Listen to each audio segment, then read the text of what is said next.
Good day, everyone. I'm very happy to have you all here. Welcome to our session. And let me just share my slide. Okay, so good day. I am Erica. I'm also a catechist and a teacher of faith. You know, on my way here to the office, I remembered a jeepney driver I once met. Nakipagkwentuhan ako sa kanya, nakaupo ako sa harapan. Sabi niya, maaga siya nagigising, 4 a.m., then around 4:30 to 5 a.m., nag-uumpisa na siyang bumiyahe. And he carries dozens of passengers each day. Maraming mga estudyante, nagra-rush, mga trabahador, even mothers with their children. His work is tiring, yet he told me something that struck me deeply. Ang sabi niya, basta may kasabay ako, magaan ang biyahe. That simple line is more than just a jeepney ride for me. It is about life, and it is about our faith, our journey. And no matter how difficult, it becomes lighter when someone walks it with us. That is the reason why, following the theme that was given to me, mind, heart, body, soul, forming Christians through catechesis, I use the title accompanying catechesis with the biblical verse, Galatians chapter 4, verse 19, until Christ is formed in you as something to guide me. So, ang ganda pag nilanilayan sinabi ni Kuya, basta may kasabay ako, magaan ang biyahe. Kasi ang catechesis, no, ay isang biyahe, biyahe ng pananampalataya. At alam ko lahat kayo naniniwala doon, no? That we are not only teachers of lessons. Hindi tayo nakakahon sa lesson plan natin. We are a companion of souls. Our calling is not just to inform the mind, but to form the whole person. Kaya yung tema, mind, heart, body, soul. Lahat yun ginagamit. And that is also what I mean when I use the title accompanying catechesis. Because, as I've mentioned a while ago, hindi tayo basta nagtuturo lamang. We are companions where faith is learned, lived, and loved. Sa UST Senior High School, where I am the school principal, nilaunch ko noong 2019 ang Accompanier Program, inspired by Pope Francis' message of accompaniment. Kaya ngayon, yun din ang gusto kong gamiting framework sa sharing ko sa inyo.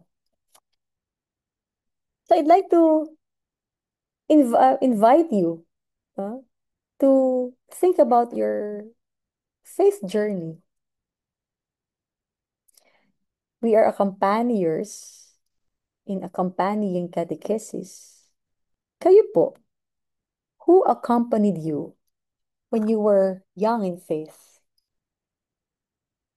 Ako naalala ko pa hanggang ngayon. Who walked with you, not only by teaching your mind, but also by inspiring your heart, guiding your actions, and nourishing your soul? This people reminds us that catechesis is always about relationship, about presence, about listening and walking together. And so today, we will explore what it means to truly accompany others in faith. How can we as catechists be not just instructors or teachers, but true companions? How can our catechesis touch the mind, the heart, the body, and soul so that those we teach may not only know Christ, but also live in Christ?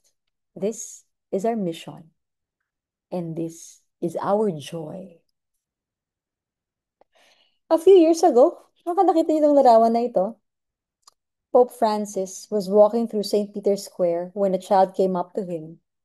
Instead of brushing him off, the Pope bent down, embraced the child, and listened attentively. That simple act of presence listening, smiling, and walking with a child was catechesis in action.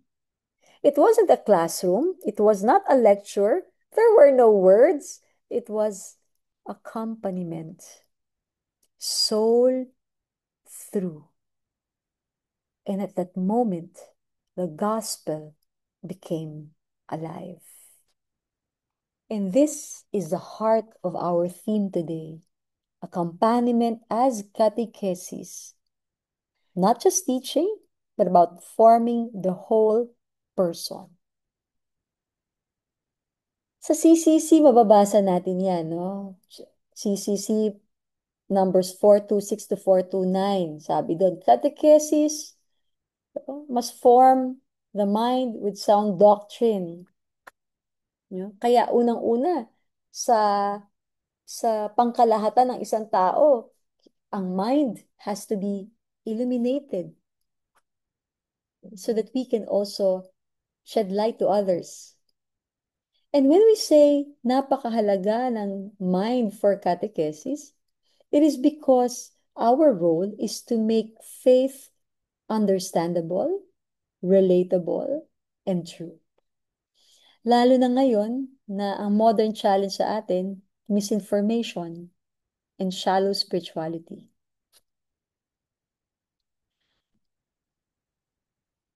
Naisip niyo ba kung ano yung mga tinatanong ng mga kabataan ngayon? I am a school principal in UST and we have almost 6,000 students. Only for grades 11 and 12. Ang dami po, ano? And natutuwa ako, mga bata, they write me emails. Kasi masyado sila marami, no? So pag may gusto sila, minsan, actually, couple, I have several, no? Letters from students expressing some of their thoughts. Merong isa, ang tanong niya, bakit kaya nag-aaral naman daw siya mabuti? Kahit anong gawin niya, alam niya nagpupuyat siya, nag-aaral siya, pero hindi pa rin niya makuha yung grade na gusto niya. Kasi gusto niya sana magkaroon siya ng scholarship sa college para matulungan yung magulang niya. May isa naman nasunugan. Bakit? Bakit siya nasunugan? Questions like that. Kayo po, what are the big questions young people ask you? Kaya po, kinakailangan tayong mga uh, guro, no? Guro ng pananampalataya. Sorry. Ayan. Tayong mga guro ng pananampalataya, mahalaga na relatable at understandable at makatotohanan ang tinuturo natin, ang ibinabahagi natin. Mahalaga yung unang-una understandable kasi hindi pwedeng abstract. The catechist must present the faith in a way that is clear and possible, accessible, not abstract or complicated. Hindi po kasi pagalingan ng terminolohiya, no? Hindi rin pagalingan ng teolohiya. Ang tinuturo natin ay salita ng Diyos. Catechesis is not about showing how much we know, but about helping other grasp the essence of what we believe. Kaya kailangan understandable. Mahalaga din na relatable. Kailangan nakaka-connect sila. Kailangan mas lived experience. Hindi pwedeng mga ideya lamang na nasa ere. Halimbawa, pag tinuturo natin ang sakramento ng Eucharistia, alam natin na because the sacraments is an efficacious sign, and it is what, as efficacious sign, it affects what it represents or symbolizes. It symbolizes what it represents. Right? So, the Eucharist is connected to the hunger of the people to belong, to love, and to be nourished by God. Ganun din naman, when we teach about forgiveness, we have to connect it with our lives, the family, community. So it has to be relatable. And syempre, it has to be true. It has to be faithful to the teachings of the church. to the authentic teaching of the church, not watering down the gospel to make it fashionable. Minsan po, naiintindihan ko naman na may mga pagkakataon na para maging input tayo, we use analogies or jargons na gamit ng mga kabataan. However, what we teach is not for fashion. Hindi naman para maging in. Yeah. We have to maintain its being relatable, pero dapat relevant and true. Okay? Tandaan po natin, no? It is only by truth that will set us free. So kung we will water down what we say dahil masasaktan sila o kaya hindi ito ang maaring katanggap-tanggap sa mga kabataan, baka we are not leading them to Christ. So from the mind, we go to the heart. And when we talk of the heart, I'd like us to focus on compassion and love. Hmm. Faith is not just head knowledge. Alam natin lahat yan. It must touch the heart. Meron po tinatawag na modern need sa panahon ngayon. Ito po ang modern need daw ng kabataan, lalo ng Gen Z, ay healing from loneliness. Healing from loneliness, from brokenness, and from anxieties. Yan po ang nasa pag-aaral na pangailangan ng Gen Z. So, ibig sabihin, kung yun ang pangailangan, ang catechesis dapat must teach empathy, mercy, and love in action. Kaya, maganda pagtuunan pansin na mas matututo ang bata kapag nakikita nila si Kristo sa atin. Hindi lamang puro ideya. So, anong gamit nating strategy sa mga ganito? Storytelling, witnessing, testimonies, at syempre, ang pakitaan sila ng pag-ibig at ng pagmamahal. Yung ikatlo, body. No? It's embodiment. The Christian faith is embodied. Ano ibig sabihin nun? Liturgy, sacraments, community life. Kaya sinasabi natin, Christianity is incarnational. Faith is not only ideas or emotions. Kailangan, it is lived. It is not abstract. At dahil ito'y nakikita sa ating pamumuhay, at ginagabayan natin sila, we accompany them so that they will live in virtues, in sacraments, and in service. We recall that we accompany them as Jesus accompanied the disciples. When we talk about embodiment, this is faith seen in action, in the way we conduct our life, in our witnessing. Kaya po mas mahirap maging katekista ngayon. Kasi po ang dami ng bagong bagay na masyadong mabilis. Instant friends sa Facebook, no? Instant entertainment. Pero tayong mga katekista, kinakailangan maglaan ng panahon para makilala sila. No? Kasi there's an embodiment, it's incarnational. And we cannot live the virtues, we can't live the gospel if we do not come to know the people we are with and come to know Jesus Christ. So the world today separates belief from lifestyle, but catechists are called to show faith is lived in our choices and our daily actions. Mula po dito, meron akong gusto i-share sa inyo. Bilang isang catechist trainer, isa sa napuntahan ko ay yung Batan Aklan. So may kita niyo dyan sa mapang yan. Oh. Ang Aklan, isang probinsya, at may kita niyo ang Batan, yan, nandito sa dulo. No? Ang Aklan consists of 70 municipalities. One of the municipalities is Batan. The public school teachers in Batan wanted to become catechists so that they can give catechism classes to their students sa public school. So humingi silang permission sa DepEd at pinagbigyan sila. Pero provided, kailangan voluntary yon, voluntary lang gagawin, voluntary ng mga bata. Tapos outside of class hours at walang budget na lalabas mula sa gobyerno. So, pag titingnan ninyo, ang layo ng Batan mula sa Kalibo na siyang sentro. So, ang ginawa ng mga public school teachers, lumapit sila kay Monsignor Pedro Frac, sumalangit nawa, no? But during that time, he was a 73-year-old parish priest. And then, lumapit naman si Monsignor Frac kay Father Jobert Villasis of Aklan Catholic College ng taga Kalibo na isang alumni sa UST. Kaya ko sila nakilala. Kasi humingi sila ng tulong para magkaroon ng formation program ang mga public school at maging isang katekista. So, ilang araw ba kami doon? Actually, 80 hours lahat-lahat yun kasi it's a full certification program to become catechist. At nakipamuhay kami sa kanila, no, during our break, semestral break, tapos summer, if I'm not mistaken, I stayed there with them 21 days.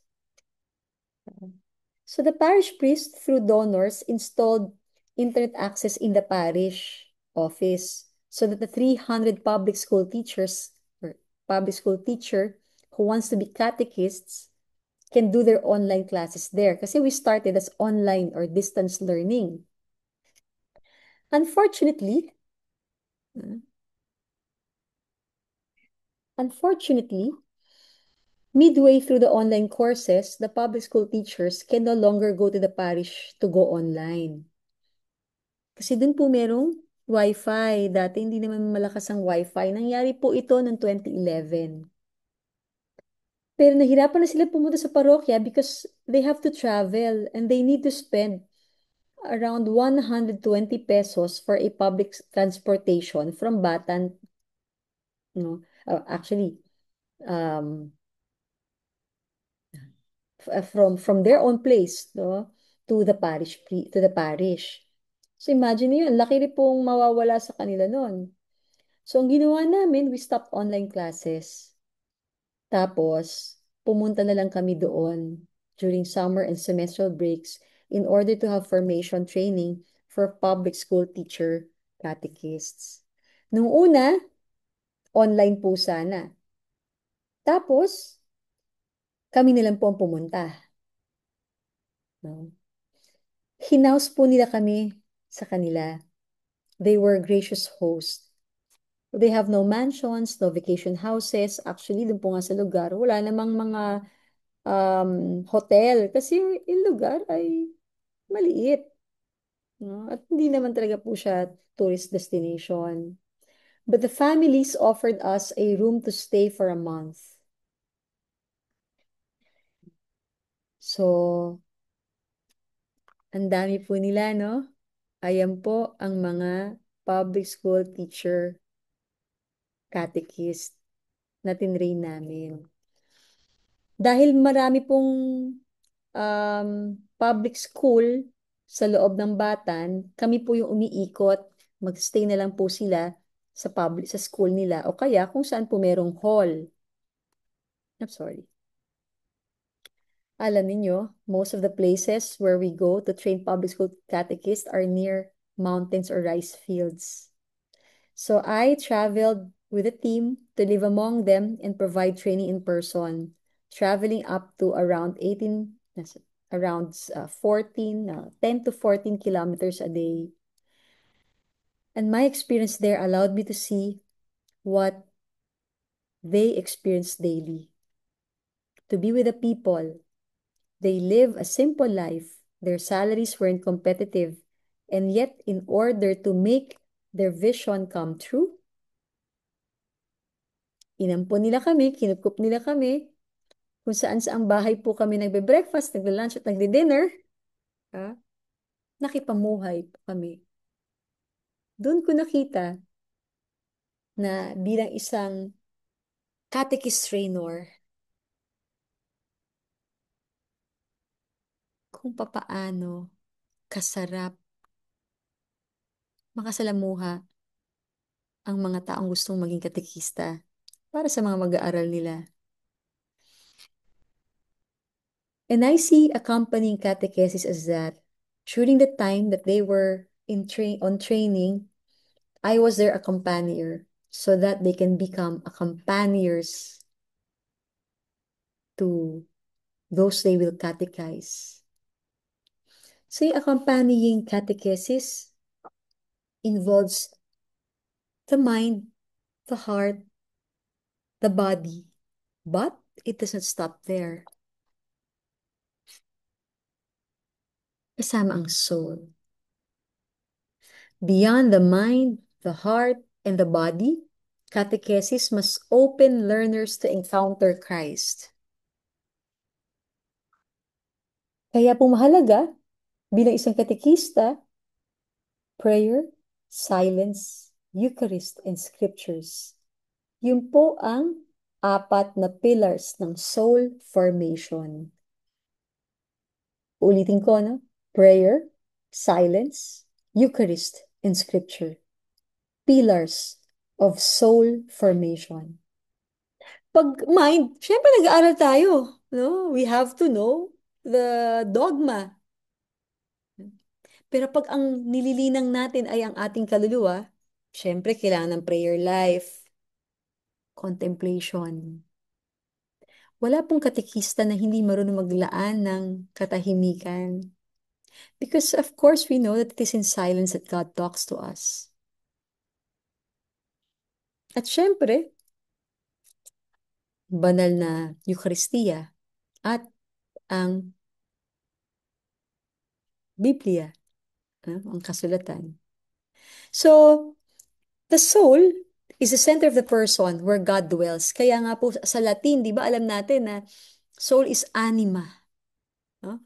And we define soul as the essence, no, of life. It is the principle of life. What gives life to the body is the soul. Kaya nga po sinasabi natin na anima Christi, soul of Christ. Pag ang isang bagay ay wala ng, kunyari, alam natin na nabobore ang isang grupo. Sabi, uy, animation. Because to animate someone is to give life. Isa din po conjugation, alam natin, sa salitang ng kaluluwa, spirit. The soul, no, is where it is the principle of life. It gives us life. It is the center of the person where God dwells. So, when we talk about the soul formation and transformation, the goal is not just students. The goal is to make them saints. Grabe po, no?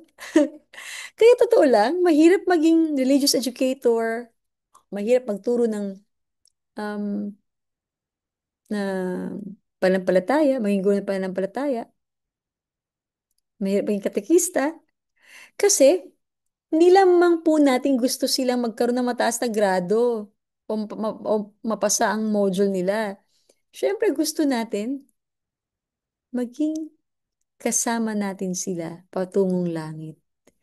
The goal of catechesis is to make saints out of our catechumens.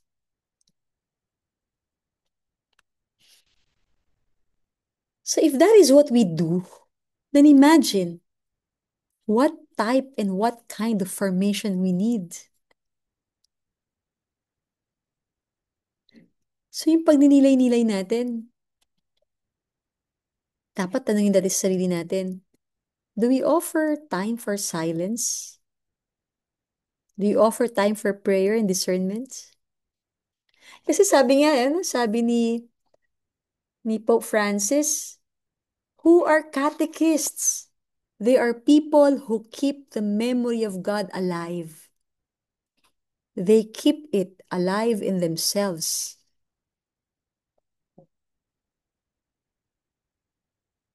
So, one of the major questions that I'd like to pose to you today is, how can we teach? How can we catechize, not just as words, but as lifestyle of communion with God? How will we do that?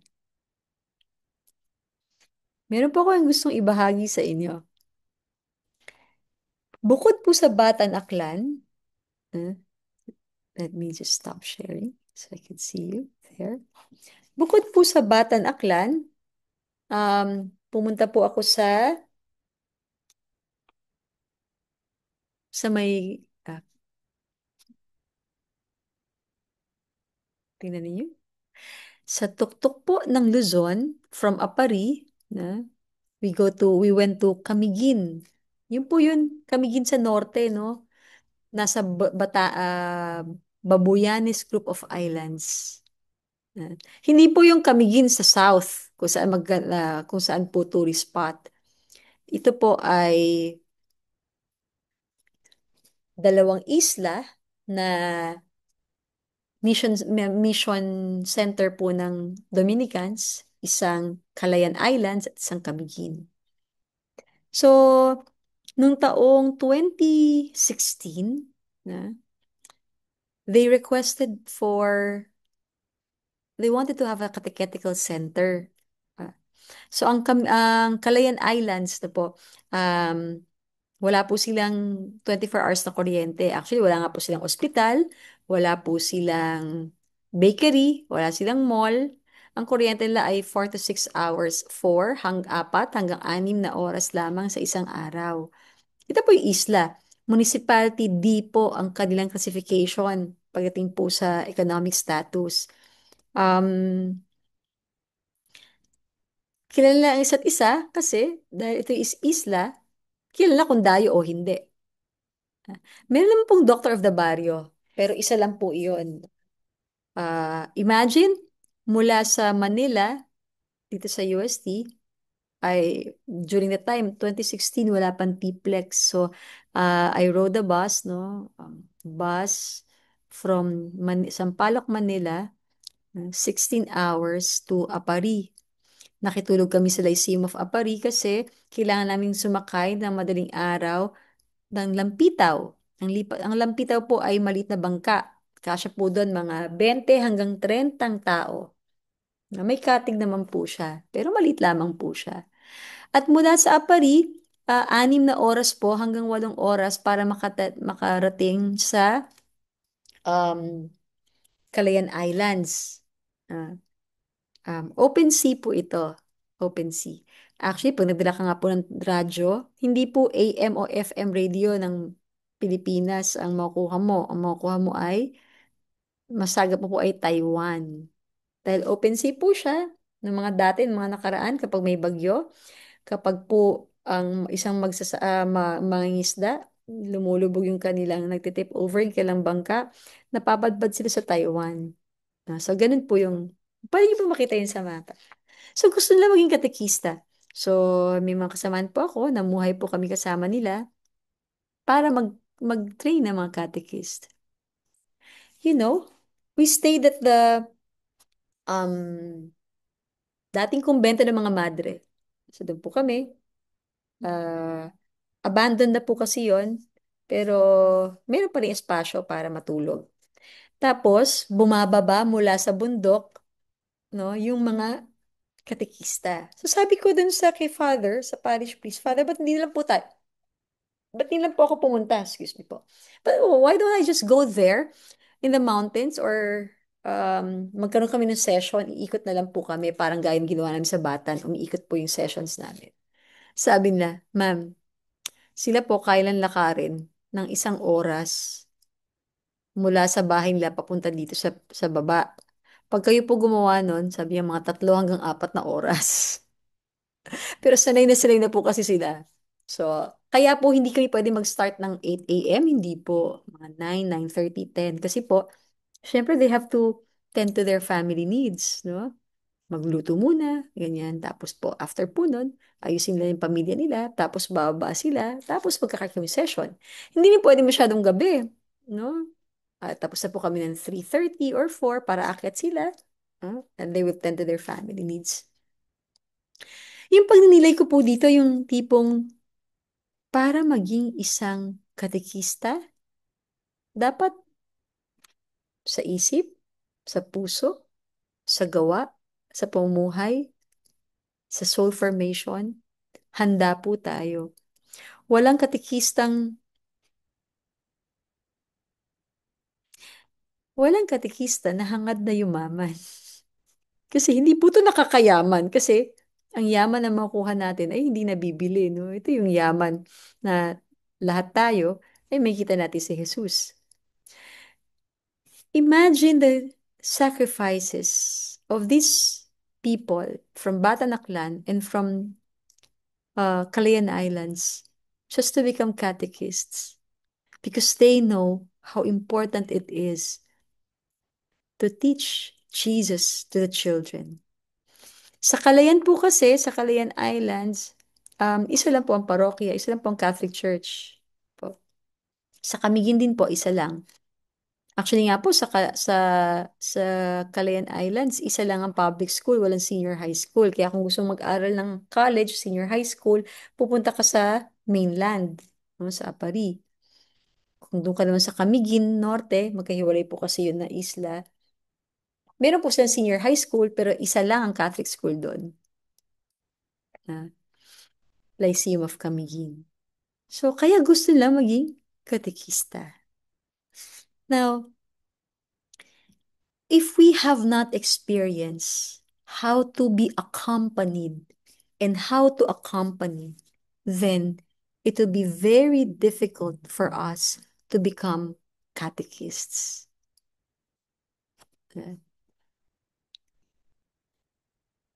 At the end of it all, we have to integrate what is in our minds, in our hearts, in our daily life, and in our soul.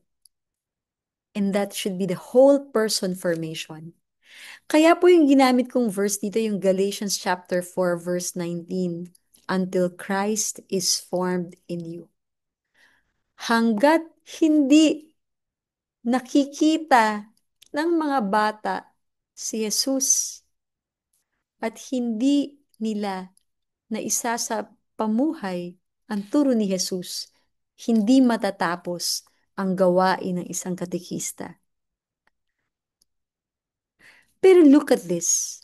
It is not us that forms the students, the kids, the youth. We are just conduits. Kaya nga po yung salitang catechesis or catechist, galing sa salitang um, to echo. No? To echo. Kasi what we teach is an echo of what Jesus taught. Because it is not us who do all of these things. It is Jesus. We just echo. Thus, until Christ is formed in you. Because it is Christ who does the whole process of person formation. We just are here as instruments. And when we talk of the mind, we talk about the light of truth. We talk about, well, what truth is all about. Uh, oops. Apologies for that. Let me just. So when we talk about the truth, we it is important that we know what it is and we take a look at the condition and the state of the world today. Let me just share this with you.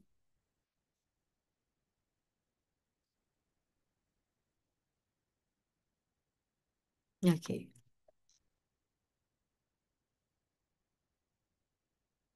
Ang tawag po sa sitwasyon natin ngayon is a post-truth society. And the post-truth society has the following characteristics where authority is questioned or rejected. Sino ba nagsabi? Sino ba yun? No? Kapani-paniwala ba yun? Where personal opinion and belief is exalted. Basta ako, ito na naramdaman ko. Ito ang tama. Basta masaya ako, what I believe, that is true. Post-truth. These are marks or characteristics of post-truth society. Then we also have echo chambers in social media. Kaya po pagpansinin nyo, kapag po tayo, we get to, in our social media, pag yun ang palagi natin binabrowse, no? Yet yun lumalabas. And then we also get to be fed by what social media tells us or what we read there. So they become echo chambers na sometimes what it is that we read there becomes our own truth, when in fact it is not. Post-truth society has made dialogue impossible. Truthfulness is replaced by popularity. Universal values are forgotten. Mm. So post-truth society, for post-truth, there is no truth. Or at least we have no access to it, only belief. So if this is the case, then it is important for us to understand do we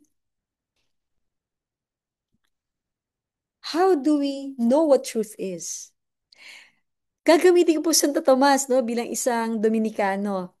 Sabi po kasi ni Santo Tomas sa Summa Theologiae, truth is the equation of mind and thing. Kung ano ang nasa isip at kung ano ang realidad. Po. Pero pasimplihan natin. Sabi po ni Santo Tomas, merong tatlong klase ng truth. Merong logical truth, mm, meron pong moral truth, at merong ontological truth. So yung una, logical truth is when our mind conforms to reality. This is the most basic form of truth, when your mind affirms what is and denies what is not. So when we say 1 plus 1 is 2, 2, that is logical truth. That is the reality. That's the most basic. So bilang guro, paano ito ina-apply? By being accurate, by clear thinking, responsible teaching, reasoning, studying, this process of learning must strive to mirror the real world accurately. Kaya sabi ko po, kailangan understandable, relatable, at syempre, ito, truth. No, makatotohanan. Ito, katotohanan, hindi makatotohanan, katotohanan. Now, we also have moral truth. Moral truth is when our words and actions match our convictions. So we have truth in words and actions. Telling the truth, being sincere, honest, and faithful. Bilang katekista, ina-apply natin to through integrity, how we live our lives, our honesty and authenticity. A truthful person lives with consistency, courage, and transparency. So lying or hypocrisy, hindi po kasama dito. Ikatlong katotohanan, ontological truth. Ito na po yun, no? Ontological truth is the truth as the beings of things as God created them. So a tree is true because it's what God created it to be. Tayo, tao, ontological truth, we are true as a human being because that is how God created us to be. It has something to do with natural law. Kaya po alam natin na ang babae ay babae, ang lalaki ay lalaki. Kasi ganun ang pagkakalikha sa kanila, sa atin, ng Diyos. So paano po ito ina-apply? Of course, it is applied and seen through the value of human dignity, vocation, identity in Christ. So ang paggalang natin sa dignidad ng bawat tao. Ontological truth. Na tayo ay nilikha ng may kabutihan. Kasi God is good. And we are all called to be good. Ontological truth. So, from the mind, in-integrate na lang natin, no? Integration. And, oops. Sorry po. Let me just repeat that again. Oops.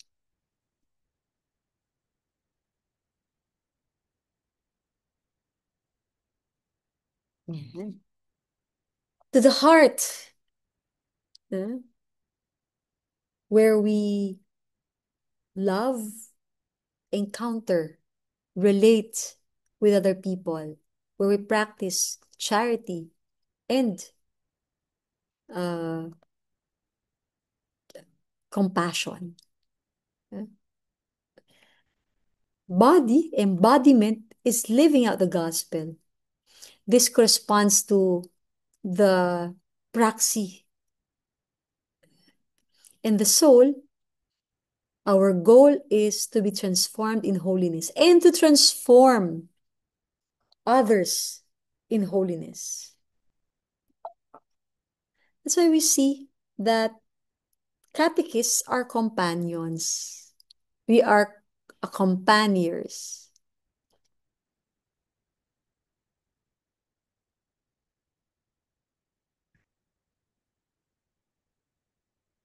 Sorry po. We are accompaniers. And catechesis isn't only about what we teach, but how we walk with others.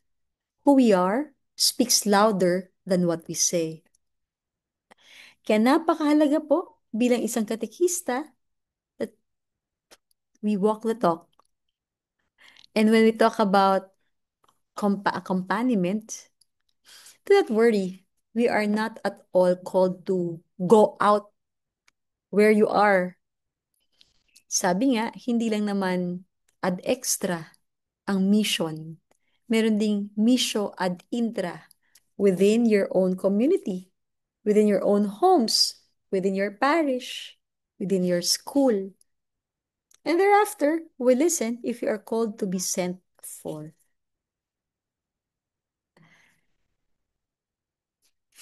Maraming salamat sa inyong pakikinig. Sana kahit papaano may napulot kayo, lalo na sa mga kwento tungkol sa challenges ng pagiging isang katekista. And we have to remember that we are accompaniers and we also have to accompany each other. Have a blessed day. God bless us all.